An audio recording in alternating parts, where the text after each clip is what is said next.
parti. Enregistrement? Oui, donc pour information, vous êtes donc enregistré. Donc, bonjour à tous. Je vous souhaite la bienvenue dans ce dernier webinaire de dissémination du projet Interreg 5A Digilab, donc, qui est donc un projet transfrontalier France-Wallonie-Flandre. Moi, je suis Mathilde Musin de l'Eurométropolitan Campus.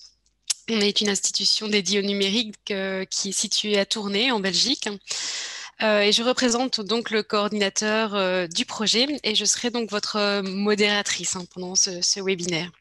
Donc avant de laisser Pierre-André vous expliquer vous donner sa présentation sur une partie des résultats, je vous propose quelques éléments de contexte. Et comme je le disais tout à l'heure, je suis désolée si c'est redondant et si vous avez suivi d'autres webinaires, mais je vais en fait réexpliquer un petit peu la même chose, mais je pense que c'est important de donner ces petits éléments de contexte.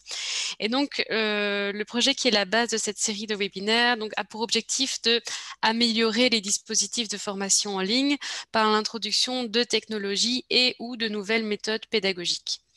Donc le partenariat est assez vaste. Il est composé de l'Université de Lille, évidemment, de l'Université la KU Leuven, campus de Courtrai en Belgique, de nous, l'e-campus, qui est une plateforme de formation continue, le centre de recherche Multitel qui est situé également en Belgique, l'université ouverte de la Fédération Wallonie-Bruxelles qui est également située en Belgique, qui était également une plateforme de formation, et enfin l'agence du numérique qui est située également en Belgique. Donc on a mené un gros travail de recensement des formations en ligne qui existent sur le périmètre d'action du projet, et on a étudié 9 cas d'études qui pour nous sont représentatifs des dispositifs de formation en ligne afin d'y analyser ce qui fonctionne bien et ce qui fonctionne moins bien. Et donc après, l'objectif était de proposer des activités de remédiation qui ont été validées par diverses évaluations et qui m'ont permis finalement de travailler sur le décrochage important qu'il existe dans ce type de formation et du coup d'amener un plus grand nombre de personnes vers la formation en distanciel et d'améliorer par ce biais leurs compétences. On a visé des formations assez diverses et variées, mais on a notamment pointé celles qui avaient un impact sur la mobilité transfrontalière parce qu'on est dans le cadre d'un projet transfrontalier. On a travaillé également avec tout ce qui est formation dédiée aux métiers émergents et au bilinguisme, parce que on travaille avec le versant flamand, le versant wallon et la France, de manière à avoir ce point d'attache sur le bilinguisme. Alors, le projet ici arrive à son terme. On termine ici en fin mars. Donc, on a travaillé ensemble depuis 4 ans maintenant et à travers cette série de webinaires, la volonté, c'est vraiment de vous expliquer le processus suivi au travers ces différents use cases, de ces différentes formations sélectionnées et de vous donner, on l'espère, des clés pour interroger et si possible, donner des éléments d'amélioration pour vos formations existantes ou pour en créer de nouvelles. Alors, concernant le volet pratique, je vous l'ai expliqué tout à l'heure, mais vous avez la possibilité d'utiliser le volet Q et R pour poser vos questions durant la présentation. J'essaierai d'y répondre en direct, mais les questions qui sont les plus pertinentes ou qui reviennent le plus, je vais les poser directement à Pierre-André à la fin de sa présentation. Si jamais vous n'avez pas de réponse à votre question ou qu'une question vous vient après la présentation, n'hésitez pas à aller sur notre site, donc digilab.eu, où vous avez un formulaire de contact où vous avez l'opportunité de nous poser directement vos questions. Surtout, n'hésitez pas. Par ailleurs, on est en train de créer un guide avec l'ensemble des résultats du projet et il sera disponible, on l'espère tout prochainement, directement en téléchargement gratuit sur le site également du projet. Donc voilà, moi j'arrête de prendre du temps de parole et je vais laisser Pierre-André, maître de conférence du laboratoire CIREL à l'ULIL, vous parler du processus de nidification en enseignement à distance. Oui, donc je vais commencer par partager mon écran. Alors, voilà. Donc, l'idée, c'est d'aborder donc ce terrain particulier qui nous a occupé pendant 4 ans, qui est le terrain Digital Learning Manager. Alors, je vais dans un premier temps rappeler un petit peu le contexte du terrain, et puis après, j'expliquerai l'ensemble de ce que l'on a fait dans le cadre de ce terrain. Donc, le contexte Digital Learning Manager, donc, c'est une formation que nous souhaitions interroger dans le cadre du projet DigiLab. Donc, qu'est-ce que c'est les Digital Learning Managers? Ce sont des personnes qui sont de niveau master, qui élaborent une politique d'intégration des technologies, qui conduisent en cadre des projets, qui évaluent, capitalisent, et puis surtout, ce sont des personnes frontières, c'est-à-dire elles permettent de faire coopérer différents experts, des experts qui sont de domaines aussi différents que de la pédagogie, de l'économie, de l'ingénierie, de la communication. Le Digital Learning Manager intervient dans 3 contextes principalement, des grandes entreprises mondiales, donc des entreprises de la grande distribution, secteur bancaire, l'assurance, les transports, etc. Des entreprises ou organismes de formation, donc on va les retrouver par exemple dans des universités, des écoles d'ingénieurs, de commerce, etc., mais tout le secteur de la formation continue. Et puis des SS2I, des entreprises spécialisées dans le champ d'éthique qui sont plutôt sous-traitantes des entreprises précédentes. On a également un 4e secteur qui est plutôt du consulting, ce genre de choses, mais je n'ai pas décrit ici. Alors, le terrain que l'on a retenu, c'était une formation particulière qui est la formation de Lille, qui est le master IPM de l'Université de Lille. Donc, c'est un master qui existe depuis une trentaine d'années, qui accueille actuellement 150 étudiants par an. Et là, on a remis 2 mémoires qui ont été retrouvées, qui sont des mémoires initiaux. Donc, le premier, c'était « Si la télé donnait envie de se former ». C'est un mémoire qui avait été soutenu en 1991. Puis un deuxième mémoire qu'on a retrouvé en 1995, c'était « Mise en ligne de micro-formation sur l'intranet AGF, études de faisabilité ». Et ce mémoire, je voulais le mettre un petit peu en avant parce qu'en fait, c'est un mémoire qui serait, dont le titre, en tout cas, serait tout à fait contemporain. On pourrait refaire ce genre de recherche actuellement. Alors, depuis 2016, comme l'a rappelé Mathilde, eh bien, c'est un des 10 terrains du projet DigiLab. La formation que nous regardons a été impactée par le projet. Elle existe selon 3 modalités, présentielle, hybride et distancielle. Et les 3 modalités ont été impactées, mais dans cette conférence, je ne vous parlerai que de la modalité distancielle. Alors, on va commencer quand même par présenter les 2 autres modalités. Donc, la modalité présentielle a lieu sur 12 mois.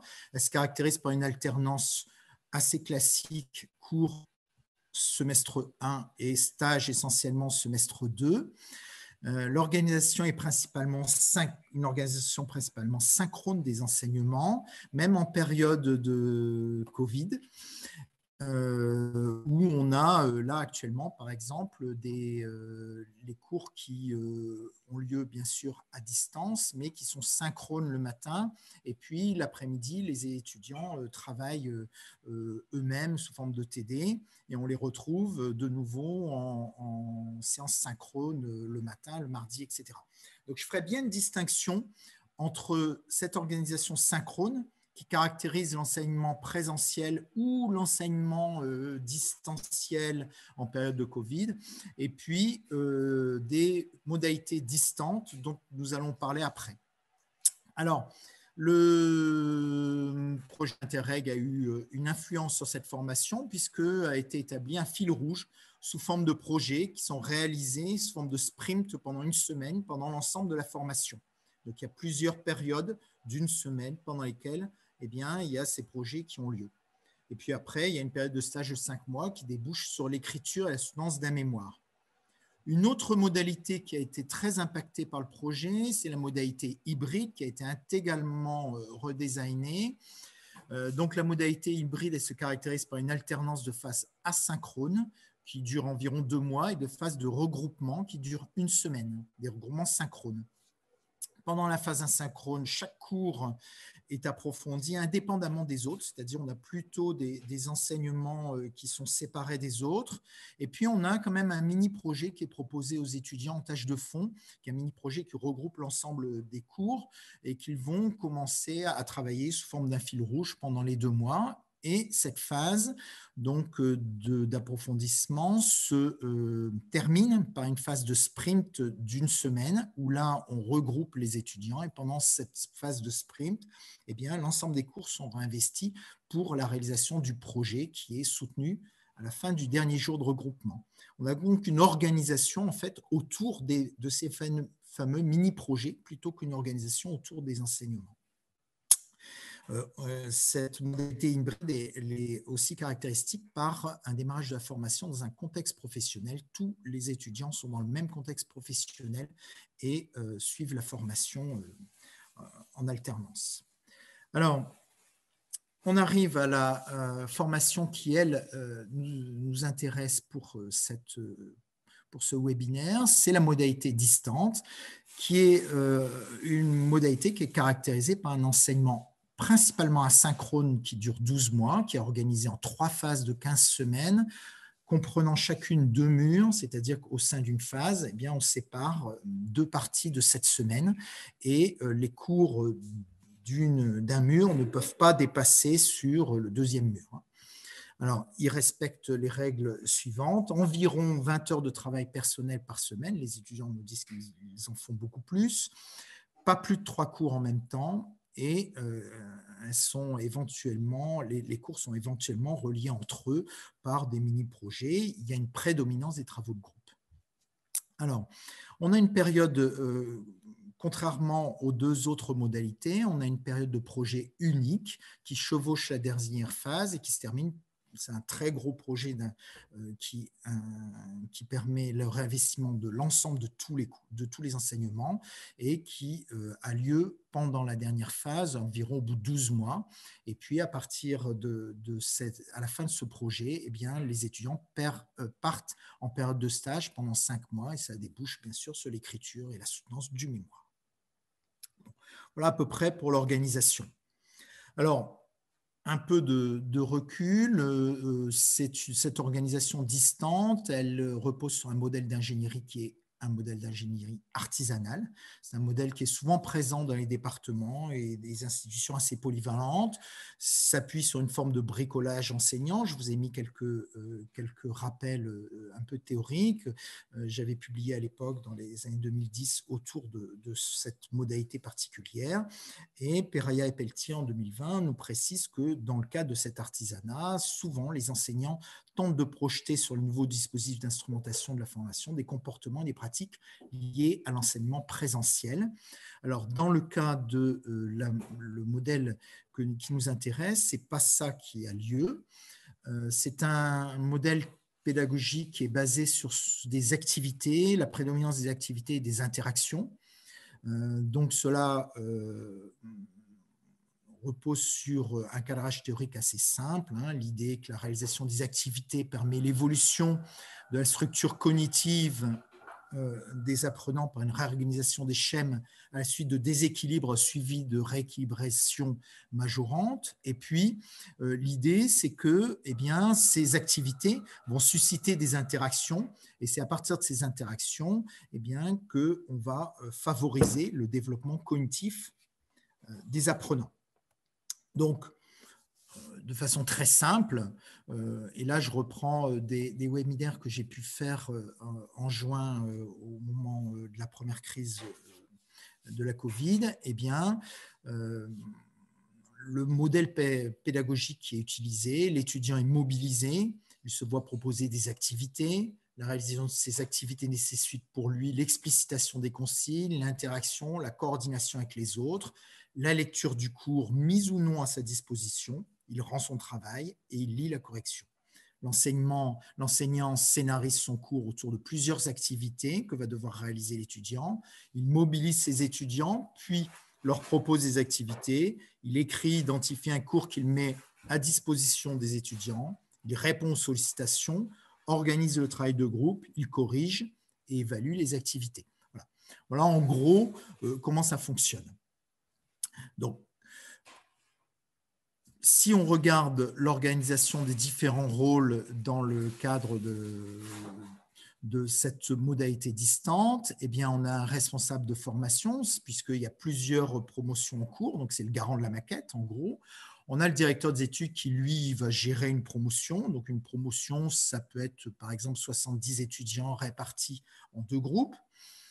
Et puis, on a des enseignants-chercheurs ou des professionnels qui vont mettre en place les cours, animer les fameuses activités et puis diriger les mémoires. Et ce qui caractérise là le master que nous avons étudié, eh bien, c'est la présence d'assistants pédagogiques qui ne délivrent pas de cours, mais qui vont faire un suivi synchrone et asynchrone des méthodologies de travail des étudiants, qui vont essayer de soutenir les étudiants, vérifier que les devoirs sont bien rendus, etc. etc. Alors, ils assistent les enseignants également dans la mise en œuvre de leurs cours à distance. Alors, si on regarde les caractéristiques, donc je suis toujours dans le contexte caractéristique de cette formation, une des caractéristiques que l'on retrouve dans cette formation, c'est une caractéristique panoptique, c'est-à-dire la présence de tous les enseignants avec tous les étudiants dans le même espace, c'est-à-dire qu'un étudiant peut suivre tous les cours et un enseignant peut suivre tous les cours de ses collègues également. Il y a un deuxième élément important qui est la consultation de l'historique d'un cours, c'est-à-dire la capacité pour les enseignants d'aller regarder les 30 ou 25 dernières années d'un même cours et d'aller regarder sur l'ensemble de la plateforme, eh bien, non seulement comment un cours a été délivré, mais quelles activités avaient été délivrées et quelles interactions ces activités avaient suscité.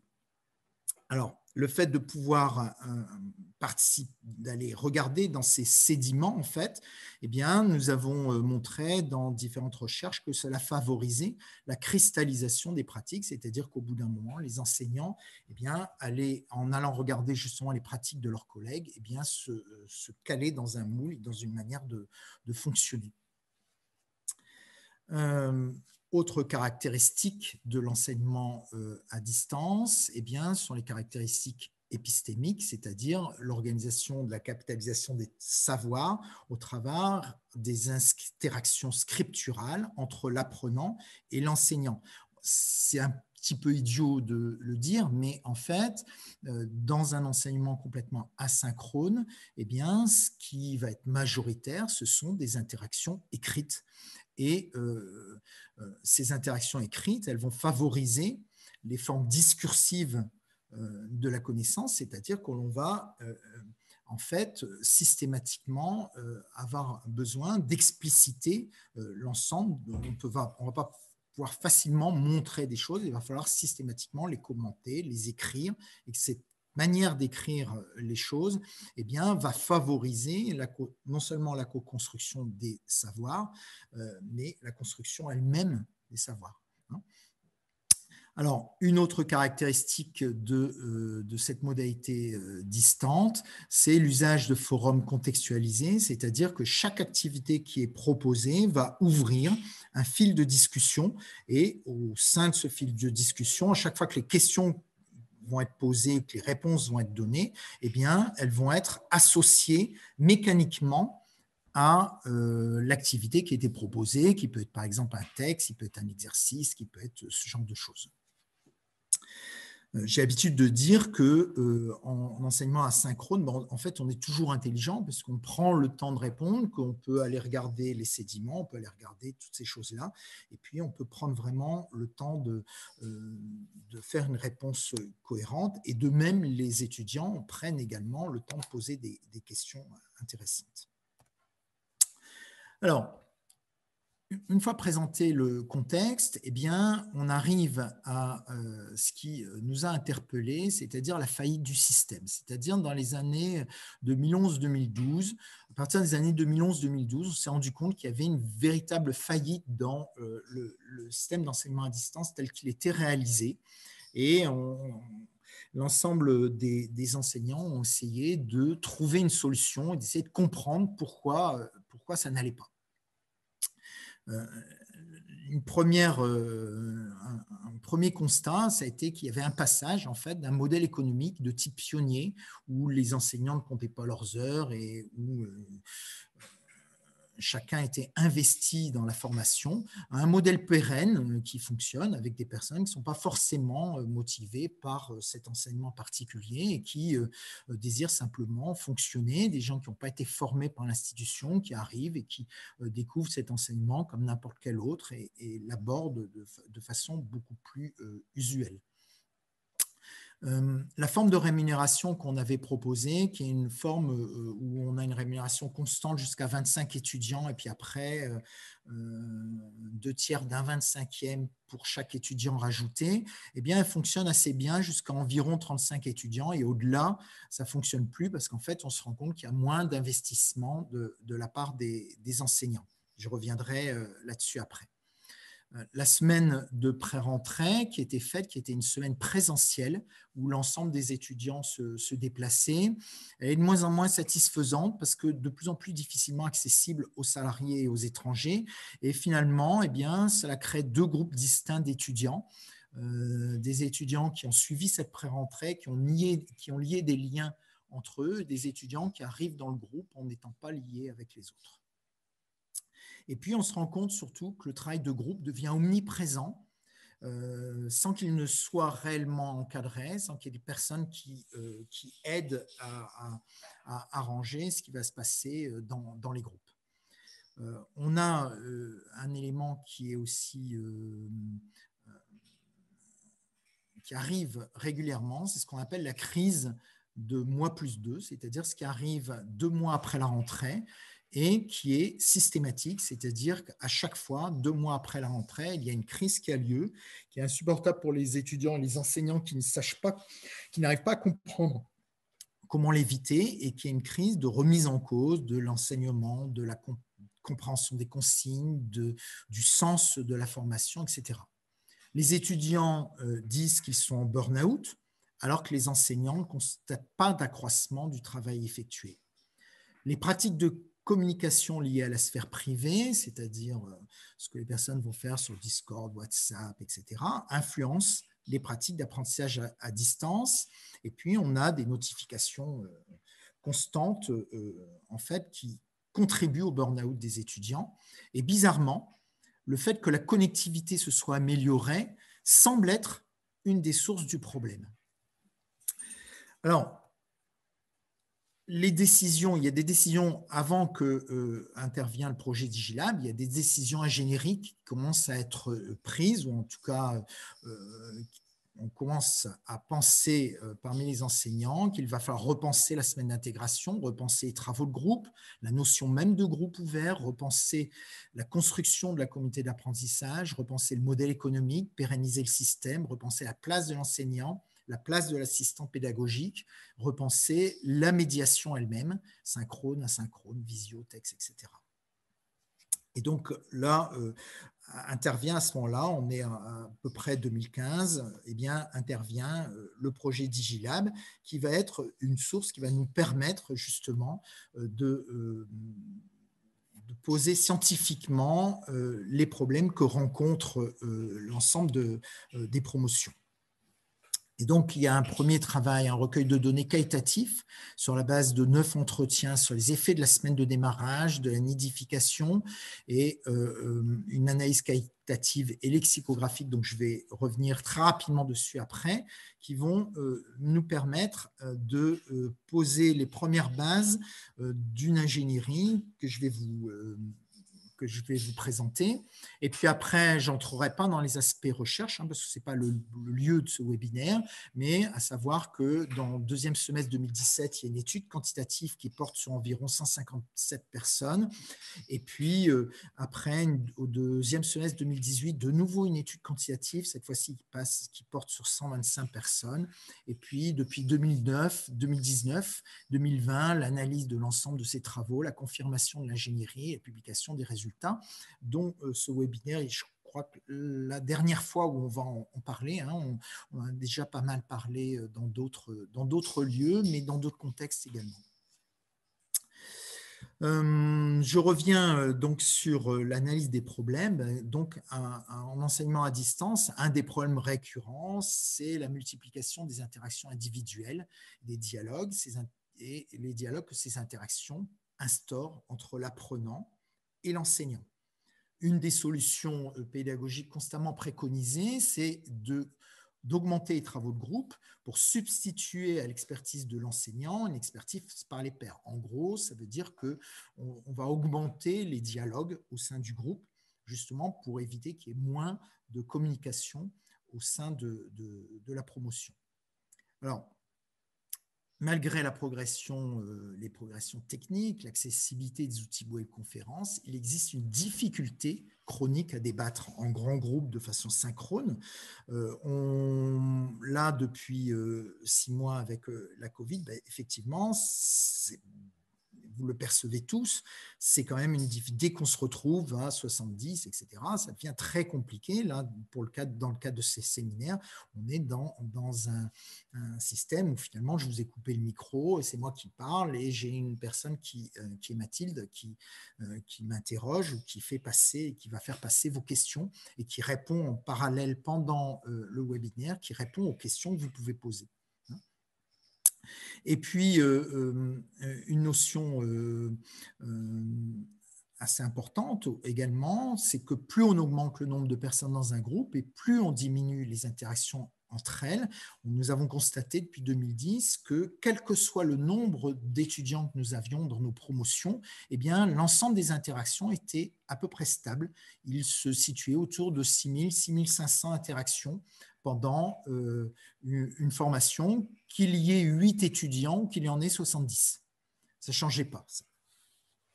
Et quand on séparait le groupe de 70 en 2 groupes de 35, eh bien, on trouvait dans chaque groupe de 35, de nouveau, à peu près 6 500 interactions. Les adultes en enseignement à distance, eh bien, première analyse des motifs d'embrasement au début de formation. Je vous parlais tout à l'heure de cette fameuse crise des 2 mois et on s'est posé la question d'essayer de comprendre pourquoi cette crise avait lieu et quels étaient les mécanismes qui provoquaient cette crise. Alors, premier mécanisme, eh bien, c'est le fait que finalement, être étudiant, c'est un métier. Et il y a nécessité pour les étudiants à se familiariser avec un nouveau métier. Ils ont un métier, on a des étudiants en formation continue, mais il y a également un métier d'étudiant. Et ça nous a poussé dans notre ingénierie à favoriser des éléments qui allaient familiariser justement nos nouveaux étudiants avec ce métier d'étudiant. Il y a un élément assez également complexe qui est que nous nous adressons à des étudiants qui sont des étudiants en formation d'adultes et donc qui travaillent tous et qui, dans leur contexte professionnel, ont l'habitude d'être évalués par rapport à la tâche et qu'ils ne comprennent pas comment, en fait, dans le cadre de l'enseignement, on va plutôt évaluer la construction des compétences.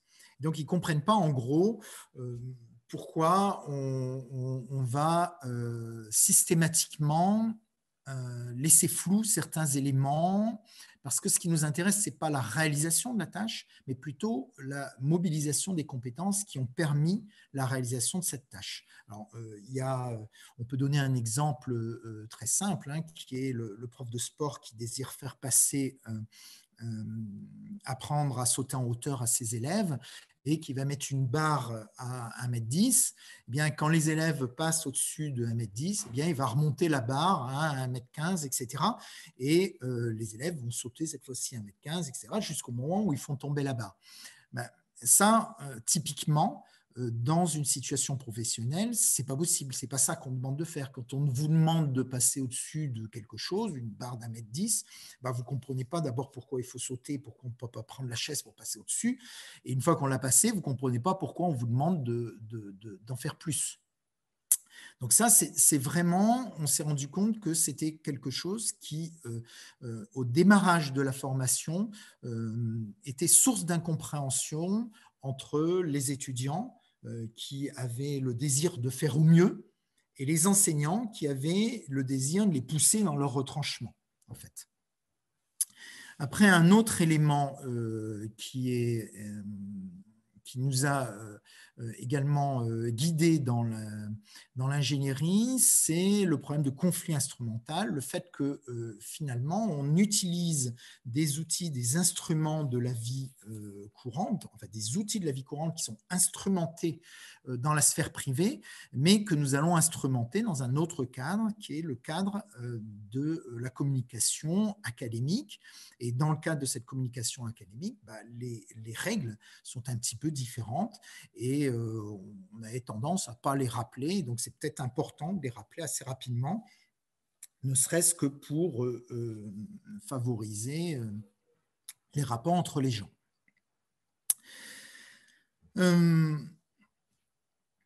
On s'est inspiré également des travaux de Jennifer Priest sur les critères d'émergence d'une communauté de pratique et on s'est posé la question est-ce que nous respections ces critères d'émergence et en particulier lorsque nous leur demandions de construire des groupes ensemble, est-ce que nous travaillons avant la visibilité qu'ils ont de leur identité numérique, d'abord la construction de leur identité numérique, puis le fait de voir comment cette identité numérique est perçue par les autres. En fait, Jennifer Priest explique que pour travailler en groupe, il faut que j'ai conscience de ce que je montre aux autres et de ce que les autres voient de moi-même. Un petit peu, si vous allez sur Facebook, vous pouvez toujours voir comment les autres voient vos contributions, etc. C'est un peu ce critère-là. Et on s'est rendu compte que l'ensemble de ce critère, puis beaucoup d'autres critères, n'étaient pas respectés par la formation. Et puis encore un dernier élément, c'était l'ambiguïté motivationnelle de la reprise d'études, c'est-à-dire que nous avons des personnes qui sont en formation continue, mais qui sont aussi souvent au mi-temps de leur vie. Et Pisinski a proposé une théorie qui s'appelle le management de la terreur existentielle, et il explique que lorsque l'on est dans des contextes qui nous rappellent le fait notre existence, la fin de notre existence. Alors, dit plus clairement, Pisinski dit que l'être humain se distingue de l'animal par le fait que depuis qu'il est né, il a conscience de la fin de son existence. Et que cette fin d'existence, le fait de mourir, va être lié à une terreur existentielle qu'il va garder en lui. Et une manière de contrer cette terreur existentielle, c'est d'augmenter l'estime qu'il a de lui-même et donc d'avoir des activités qui vont être censées remonter l'estime qu'il a de lui-même. Au mi-temps de la vie, cette terreur existentielle se relance un petit peu aussi lorsque vous êtes face à la mort d'un proche, ce genre de choses. Donc au mi-temps de la vie, cette terreur se relance et va pousser la personne à mener des actions qui vont avoir tendance, en tout cas pour lui, qui vont être perçues par lui comme pouvant augmenter, pouvant améliorer l'estime qu'il a de lui-même. Et la reprise d'études est une de ces actions. Et donc, d'où cette ambiguïté motivationnelle de la reprise d'études qui est également liée à ce type de motivation. Et évidemment, nos étudiants qui reprennent leurs études pour remonter l'estime qu'ils ont d'eux-mêmes, assez rapidement, ils se rendent compte que c'est difficile, que finalement, ça n'augmente pas l'estime qu'ils ont d'eux-mêmes et que ça a même tendance plutôt à leur montrer qu'ils ont peut-être des capacités intellectuelles un peu plus limitées que quand ils avaient 18 ans. Alors là, je parle avec de très grosses pincettes. Voilà. Mais disons que c'est source c'est source également de difficultés. Et cette difficulté a également une influence sur cette fameuse crise des 2 mois. Alors, Voilà pour le premier cadrage, un premier cadrage qui nous a permis d'essayer de comprendre pourquoi il y avait ces difficultés qui surmontaient. Et donc, l'idée que nous avons proposée dans le cadre du projet, ça a été de formuler une ingénierie de reconstruire la semaine d'intégration pour familiariser les personnes avec les instruments, les pousser vers l'expression d'une identité numérique, en tout cas les aider à la construire et aller à la découverte des autres, et puis finalement essayer d'assister ce que l'on a appelé une nidification, qui permettrait de minimiser le stress pendant la première phase de formation. C'est-à-dire qu'on s'est dit, plutôt que laisser faire les choses et de s'occuper de rien, on va essayer d'agir et d'abord sur les premiers éléments, et puis d'agir un petit peu plus profondément en proposant aux étudiants de travailler dans un petit groupe. Et donc, c'est cette idée de nidification et n'auront plus le droit de changer de groupe. En fait, pendant 3 mois, ils vont être bloqués dans un groupe et ils ne vont pas pouvoir aller passer de groupe à un autre groupe. Alors, j'avance peut-être sur la partie recherche, qui était la première partie de la recherche que nous avions menée, qui nous a montré que, en fait, lorsqu'on interrogeait les étudiants sur le travail, eh bien, on retrouvait 2 éléments qui étaient fondamentaux, qui étaient reliés, qui étaient le travail et le groupe.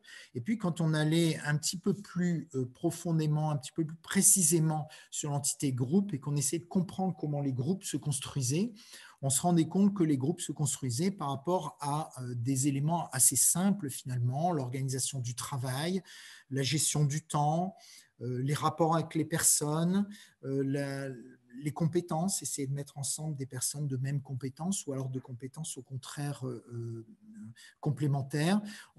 On s'est rendu compte que finalement, la manière de construire les groupes était assez simple en fait. Ce qui nous a amené à essayer d'imaginer cette fameuse semaine d'intégration qui maintenant a lieu totalement à distance, mais de façon presque synchrone, où on va construire l'identité numérique. Donc, on va avoir des activités qui vont permettre de construire cette identité numérique.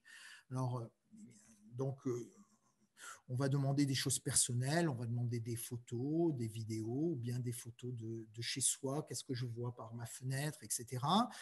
L'idée, et puis on va prévoir des petites activités individuelles, où on va demander aux personnes non seulement de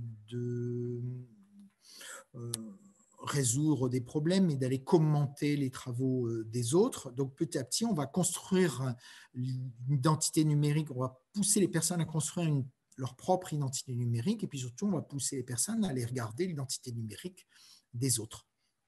On va avoir toute une série d'activités qui vont être sur l'usage des outils de la sphère privée, donc Hangout, Skype, WhatsApp, Facebook, Messenger, mais également Discord, Slack, etc. Et puis, on va leur faire attention, bien leur expliquer que l'ensemble de ces outils mobilisent souvent du temps inutile pour l'apprentissage. Et puis, à ces outils sont également attachées des connotations affectives auxquelles il va falloir donc faire attention.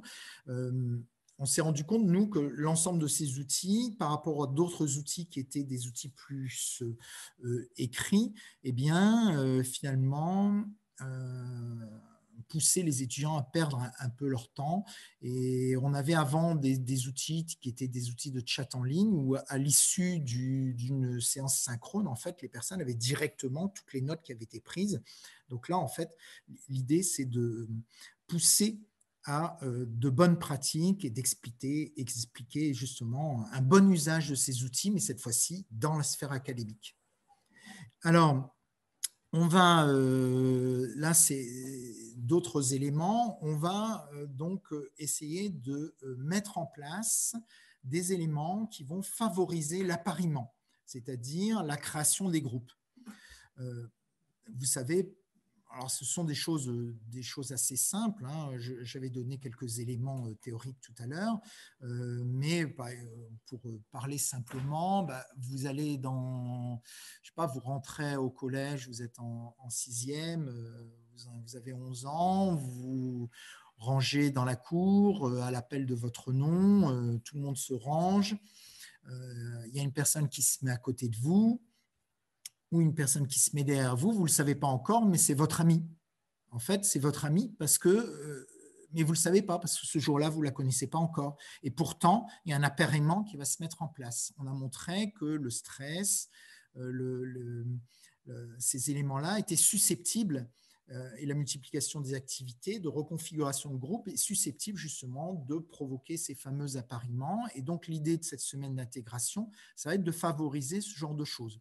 Donc, la connaissance les uns des autres, la multiplication des activités, essayer de configurer les groupes un petit peu différemment. On a un questionnaire également qui est un questionnaire que l'on a mis en place pour faciliter les appareillements. Alors, ne cherchez pas des choses compliquées, hein. C'est quel jour vous êtes disponible, est-ce que vous souhaitez travailler en fin de journée, etc. Est-ce que vous aimez travailler en groupe ou pas travailler en groupe, ce genre de choses. Et à partir de ce questionnaire, ça nous permet déjà de commencer à proposer aux étudiants qui n'ont pas réussi à construire de groupe, bien proposer des groupes possibles. On a après donc organisé l'ensemble de la formation en phases. Donc c'est ce que je vous racontais tout à l'heure. Ce sont des phases qui durent à peu près 16 semaines, 15 semaines. Donc, la première phase est ce qu'on appelle la phase de nidification.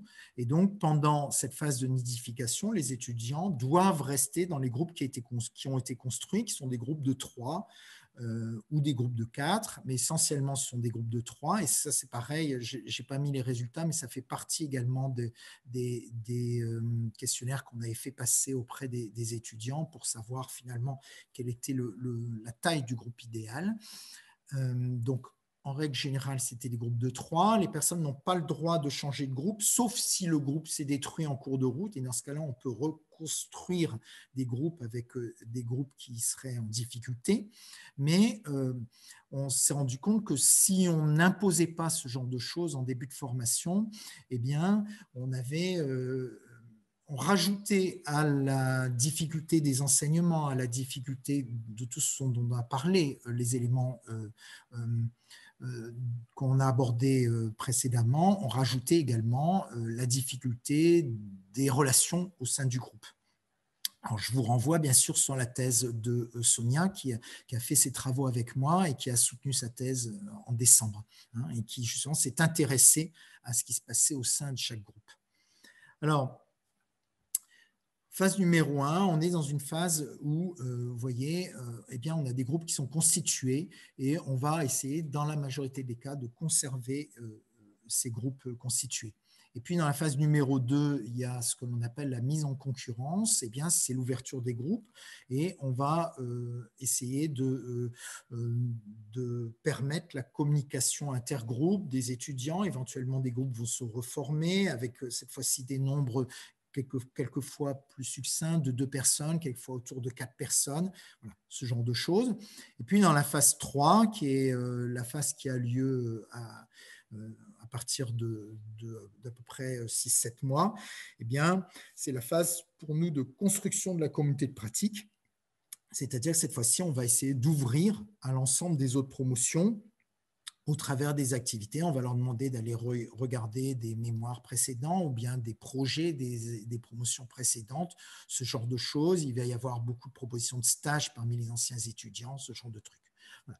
Donc, en gros, voilà l'organisation des phases telle qu'elle a été mise en place dans le cadre du projet Digilab. Alors, j'arrive à ma dernière diapositive, finalement, et l'avenir, confronté à la crise du Covid, il nous faut rappeler tout le temps les caractéristiques de l'enseignement à distance asynchrone par rapport à un enseignement présentiel. synchrone ou un enseignement distant actuellement synchrone. Ce n'est pas les mêmes choses. C'est pour ça qu'au début, dans le contexte, j'ai bien rappelé la différence entre ces trois modalités-là. Et même si un enseignement synchrone peut avoir lieu à distance, ça reste un enseignement synchrone. C'est tout à fait différent. Ce n'est pas les mêmes méthodes pédagogiques qui sont employées. Je vous renvoie pour ça à un article qui est publié que j'ai publié en juin dans la revue Distance Médiation des Savoirs, Ingénierie dispositive et enseignement à distance au temps de la Covid-19. Alors, sur quoi nous travaillons maintenant? La montée en puissance de l'apprentissage informel, fortuit, qui nous invite à renouveler nos pratiques pédagogiques. Nous constatons de plus en plus une plus-value proportionnelle au temps de formation, c'est-à-dire que quand on forme avec les mêmes contenus de formation, si nous formons 12 mois ou sur 18 mois, on se rend compte que le niveau des étudiants est quand même beaucoup plus élevé lorsqu'on forme sur 18 mois. Et puis, la faillite actuelle des plateformes de formation à prendre en compte les sources de formation produites et recueillies par les étudiants. On a une plateforme, bien sûr, dans le cadre de la promotion, dans le cadre de la formation qui a été étudiée, une plateforme qui est une plateforme assez vieillissante, mais qui permet, comme je l'ai rappelé, la juxtaposition à la fois des activités et des discussions autour des activités, mais qui ne permet pas, par exemple, l'ensemble des notifications, les notifications qui sont utilisées dans d'autres applications. Alors, je ne parle pas de plateformes de formation comme Moodle ou ce genre de choses qui pareil, ne notifient pas tellement, mais je parle plutôt de groupes comme Slack ou Discord qui seraient assez intéressants d'aller exploiter justement en formation. Et donc, actuellement, nous explorons deux nouvelles voies, la notification de groupe et puis la déstructuration du cours au profit d'une restructuration autour de mini-projets. C'est ce que je vous ai présenté quand je vous ai présenté les travaux sur l'hybridation des formations. Voilà, donc je vais arrêter mon partage d'écran. Et je veux bien maintenant répondre à l'ensemble des questions si... Mathilde, tu veux me faire passer les questions. Je n'ai pas été trop long? Non, non, parfait, parfait. Hein. On est largement dans les temps. On a encore, s'il le faut, une petite demi-heure pour répondre aux questions.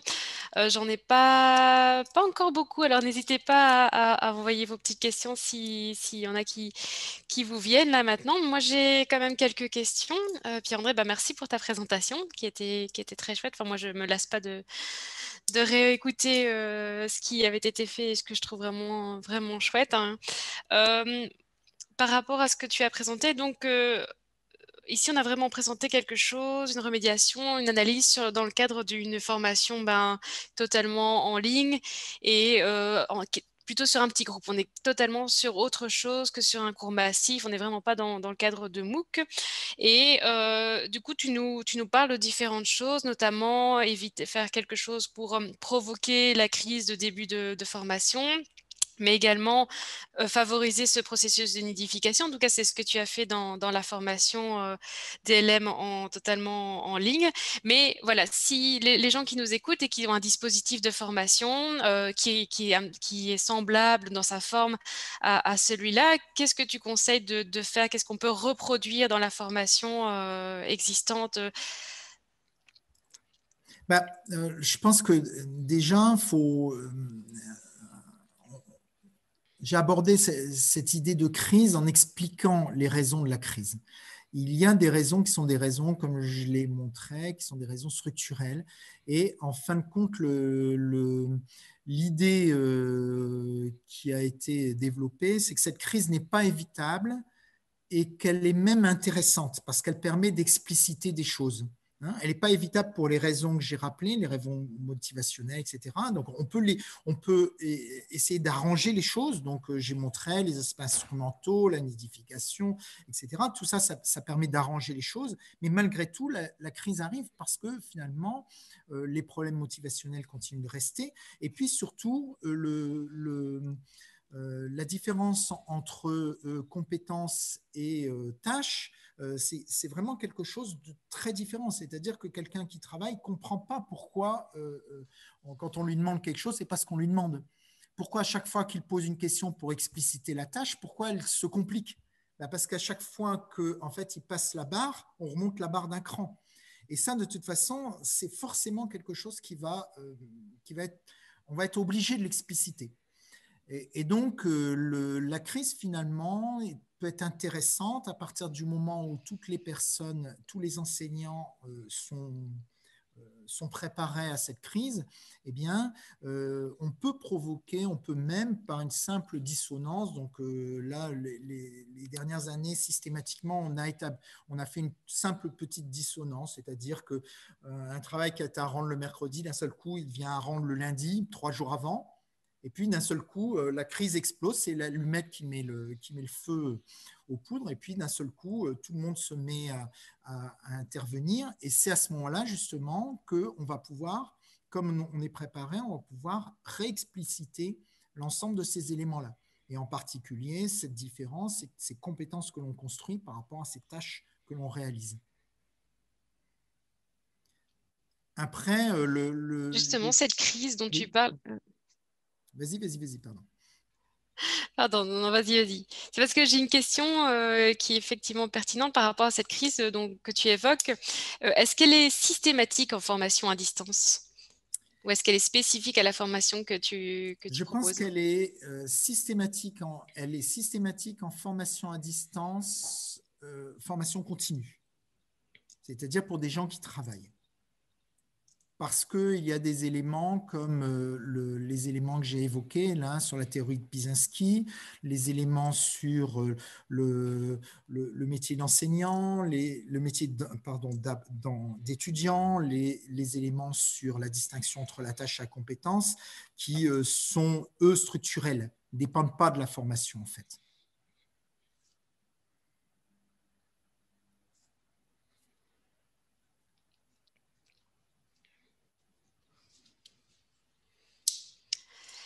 Je ne sais pas si je t'ai coupé du coup sur ton élan ou si je continue à te poser des questions. Non, vas-y, tu peux continuer. Alors, j'ai Samir Boutaleb qui demande comment être en mesure de mesurer le nombre d'interactions entre les participants en sachant qu'ils n'utilisent pas forcément un outil intégré et qui travaillent justement sur Slack, ou Discord ou ce genre de choses, là où ça ne peut pas être mesuré en fait. En fait, alors, on va distinguer plusieurs choses. On va distinguer la communication entre les personnes et puis le compte-rendu, si tu veux, la phase d'institutionnalisation de cette communication, le moment où les personnes vont rendre sur la plateforme et vont dialoguer avec l'enseignant.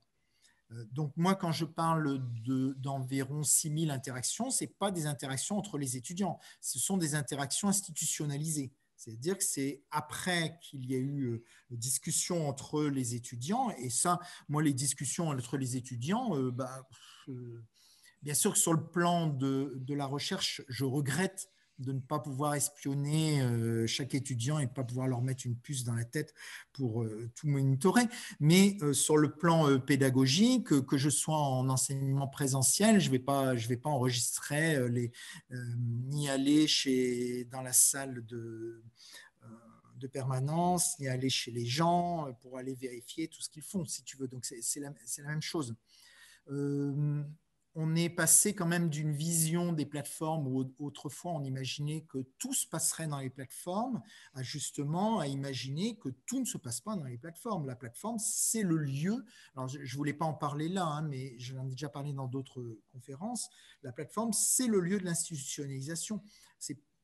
L'étudiant a besoin d'un espace qui n'est pas le lieu de l'institutionnalisation et le lieu académique pour dialoguer avec les autres. Il a besoin d'un espace où il a le droit d'être nul sans que l'enseignant le sache, quoi. Et moi, ça ne me gêne pas du tout, si tu veux, que cet espace, ça soit Discord, ça soit Slack, etc., et que les étudiants n'y invitent pas l'enseignant, surtout. il y a bien sûr des outils de travail qui sont plus performants, comme on parle bien sûr de Google Docs, ce genre de choses qui vont permettre la co-construction, la coédition de rapports ou ce genre de choses. Moi,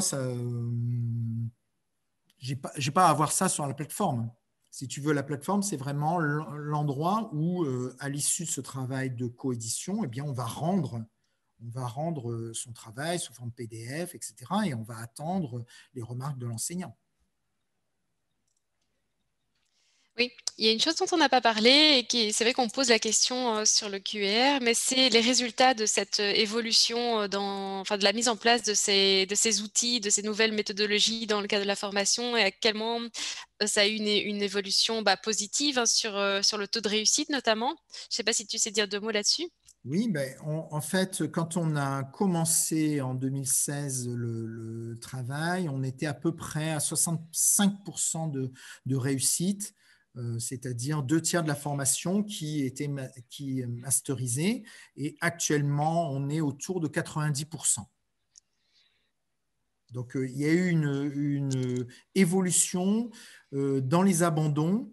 Alors, on retrouve, alors c'est une évolution un peu particulière, c'est-à-dire que c'est une évolution à long terme, parce qu'en fait, ce qui se passait avant, c'est qu'on avait un abandon et on avait personne et la personne ne revenait plus. Actuellement, on continue d'avoir des abandons, mais on a les personnes qui reviennent dans la promotion l'année suivante ou l'année après, etc.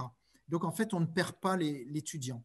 On a des étudiants qui vont, dans un premier temps, parce que justement, il y a des problèmes d'organisation, de motivation, etc., qui vont abandonner, mais finalement, ils vont revenir dans la formation l'année suivante ou l'année encore après. Et donc là, actuellement, par rapport à, si on regarde à chaque fois une promotion, on est autour de 90% de réussite. Ouais, ce qui est super, hein. Et justement, cet abandon, tu donnerais quoi comme raison? Parce qu'il y a la question de savoir dans quel cas la nidification peut-elle échouer? Quelles sont les raisons qui expliqueraient la dissolution d'un groupe? Est-ce que c'est la nidification qui a échoué qui causerait ce fait qu'il y ait un certain quand même décrochage encore? Le problème alors, en fait, la nidification, c'est un pis-aller. C'est pas la solution, c'est pas la bonne solution. Parce qu'en fait, c'est compliqué. Et c'est un pis-aller, mais c'est mieux. C'est mieux que ce qu'il y avait avant. Avant, les groupes se construisaient, s'entre-déchiraient. On avait beaucoup de personnes qui passaient de groupe en groupe et détruisaient chaque groupe, en fait. Et donc, on avait beaucoup de personnes qui avaient des pouvoirs de nuisance extraordinaires en passant de groupe en groupe, et puis qui, au bout de 6 mois, disparaissaient. C'est-à-dire finalement abandonner totalement la formation et qu'on n'arrivait pas à maintenir jusqu'au bout dans la formation. Maintenant, le fait de nidifier va protéger tous les bons groupes. Tous les groupes qui fonctionnent bien vont être protégés. Et puis après, on va avoir des groupes qui dysfonctionnent. Donc là, je vous renvoie plutôt vraiment sur la thèse de Sonia. On va avoir des groupes qui dysfonctionnent. Pour cela, on n'a pas toutes les raisons. On a sans doute des raisons qui sont liées également à la personnalité des personnes, des raisons qui sont liées à la formation. Mais le fait de nidifier va faire qu'en fait, ce sont ces groupes-là qui vont nous intéresser. Et donc, on va porter un peu plus d'attention, en tout cas les assistants pédagogiques vont porter un peu plus d'attention à ces personnes, à ces groupes particuliers qui vont être identifier beaucoup plus rapidement dans la formation, et on va essayer de maintenir, bon an, mal an, malgré tout, ces personnes en formation, en enseignement à distance. Ce qui est difficile. De toute façon, l'enseignement à distance, c'est quelque chose de difficile. Moi, je ne compare pas l'enseignement à distance à l'enseignement présentiel. Autrefois, il y avait que l'enseignement présentiel. L'enseignement à distance, c'est quoi? C'est 140 personnes qu'on arrive à former à distance, alors qu'avant, on ne les formait pas. Ou alors, on les formait le samedi soir. Donc, pour moi, c'est un challenge que d'arriver à offrir une formation à des personnes qui sont en train de travailler. Et donc, avec ce challenge qui est un challenge difficile, est-ce qu'on peut essayer de définir des bonnes pratiques? Et donc, le webinaire d'aujourd'hui, c'est un peu l'exposé de ces bonnes pratiques. S'intéresser aux activités, le fait que ce soit les activités qui suscitent les interactions qui va pousser à la lecture des cours, le fait de favoriser, donc comme je l'ai dit, une nidification. Moi, je fais partie, vous savez, des gens Johnson, où on s'intéressait au travail de groupe en mettant la communauté de pratique en avant, etc. La nidification, c'est l'inverse, c'est-à-dire dire finalement, je refuse la communauté de pratique, je l'interdis, je vais nidifier les personnes dans un petit endroit bien douillet entre 3 personnes, et ils ne sont plus dans une promotion 35. Je vais donc essayer de les mettre dans un micro-lieu dans la première partie de la formation, et dans ce micro-lieu, ça va favoriser en tout cas la formation. On en a vu plein d'effets positifs. Après, on a vu plein d'effets pervers également. C'est-à-dire qu'on a quelquefois des étudiants qui vont faire toute la formation dans leur groupe, qui ne vont pas du tout s'ouvrir aux autres et qui vont rester. On va retrouver des personnes à la fin, quand on leur demande de travailler dans la partie projet, 9 mois plus tard, eh bien, on voit que les groupes qui se construisent sont des groupes qui sont en fait les groupes qui se sont définis la première semaine de formation. On a une pérennité comme ça du groupe qui est quelquefois, qui est effectivement un effet pervers. Et donc, on travaille à essayer d'ouvrir ce truc-là, en fait. Mais oui, justement, voilà, mais derrière, Mathilde, j'insiste sur le fait que les résultats sont là. C'est-à-dire que les résultats en termes de maintenance dans la formation sont vraiment là. On arrive, alors, on a d'autres effets pervers, qui est par exemple que on n'avait quasiment jamais avant d'étudiants qui rataient le master. On avait des étudiants qui abandonnaient ou des étudiants qui réussissaient, mais ils ne rataient pas le master. Ils n'avaient pas 8 ou 9 de moyenne. Or, maintenant, avec tout ce système-là, on garde jusqu'à la fin des étudiants qui sont à 9 de moyenne et qui redoublent. Et ça, c'est vraiment quelque chose de nouveau. Alors, effectivement, pour la formation, c'est plus compliqué parce qu'il n'y a pas d'écrémage. Effectivement, travailler à 90%, c'est plus travailler à 66%. Mais pour les étudiants, c'est quand même une réussite. C'est-à-dire que le fait d'arriver à garder l'ensemble de la promotion, même si quelquefois il y a des redoublements, etc., pour nous, c'est une vraie réussite. Oui, je pense aussi. Justement, en parlant d'effets pervers, il y a Magali Danner qui te remercie pour ton intervention et qui nous dit n'avez-vous pas l'impression que le renforcement des interactions entre apprenants par la mise en activité de groupe et les actions enfin bref, je résume. Est-ce que tu ne perçois pas une concurrence entre temps d'action et temps d'acquisition, parce que justement, il y a beaucoup de temps qui est consacré à cette nidification, à ce travail de groupe. Est-ce que ça ne mange pas le temps d'acquisition dans la formation? Si, ça fait partie effectivement des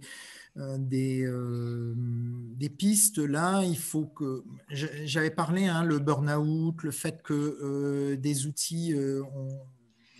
on a suivi à un moment, on a essayé de comprendre, donc on est allé chez les gens en fait.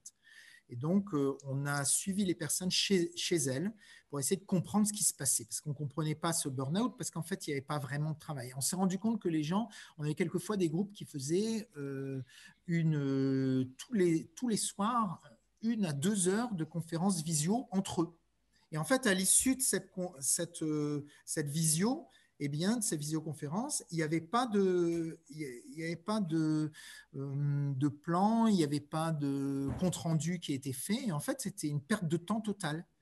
Et donc, ces éléments-là, ça nous a interpellés. C'est pour ça qu'on est reparti sur le bon usage des outils. Faites attention, ne perdez pas trop de temps.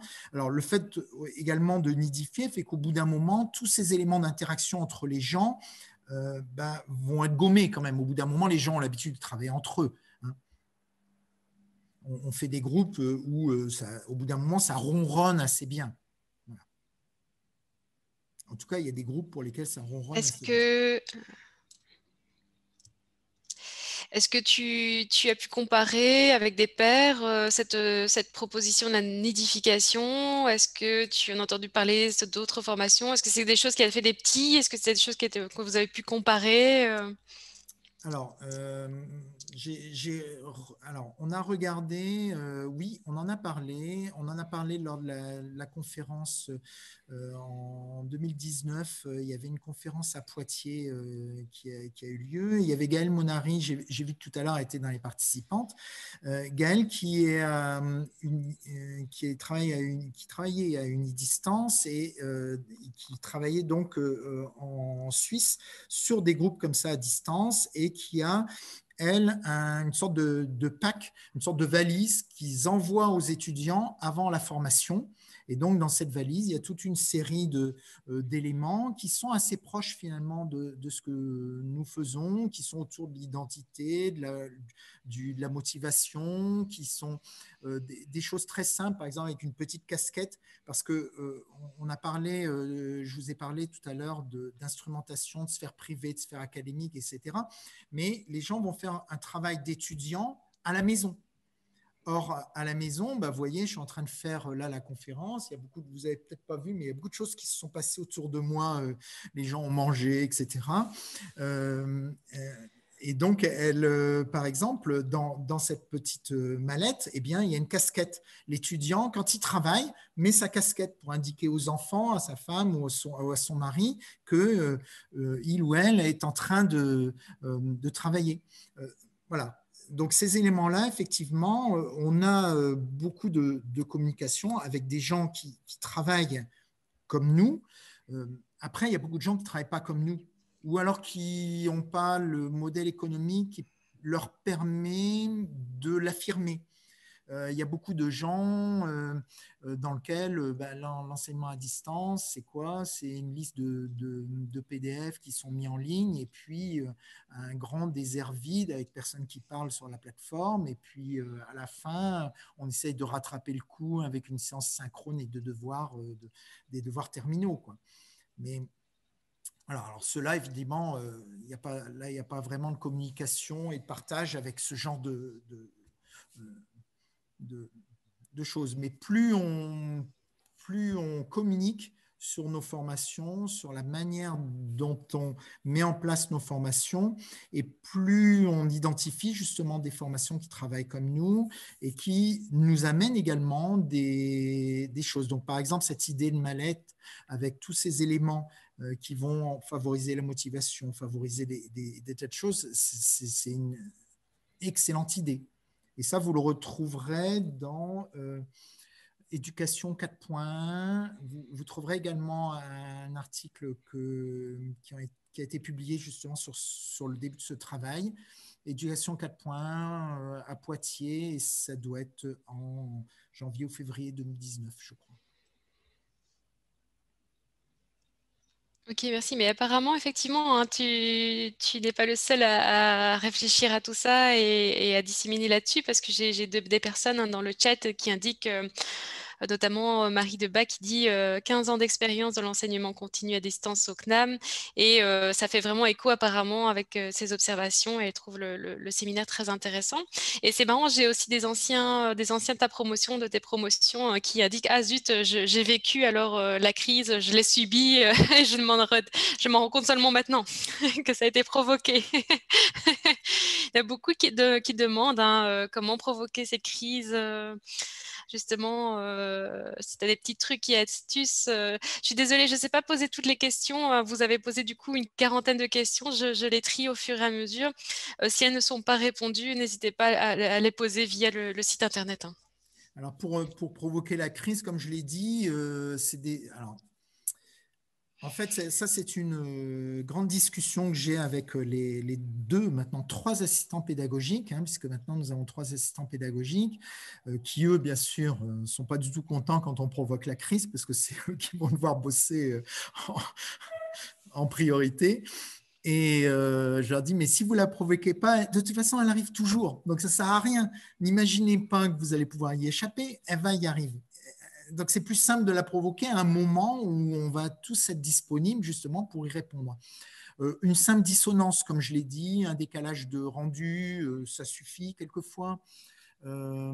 Quelquefois, alors après, j'ai aussi des enseignants qui sont spécialisés. Je sais très bien que si je leur propose, je n'ai pas vérifié s'ils n'écoutaient pas, mais il y a des enseignants, quelquefois, je leur donne un cours à tel moment parce que je sais que ça va proposer, ça va faire une crise, quoi. Ça marche à tous les coups. C'est cruel, hein, en fait. Bah, non, c'est C'est pas ça. C'est cruel. que de toute façon, c'est inévitable. Et donc, c'est plus simple de le construire, c'est plus simple de le provoquer que d'attendre. Alors, quelquefois, ça nous explose quand même avant, hein. Ça arrivait, je ne sais plus c'est une promotion cette année où il y a eu un des groupes qui a explosé presque au bout d'une semaine.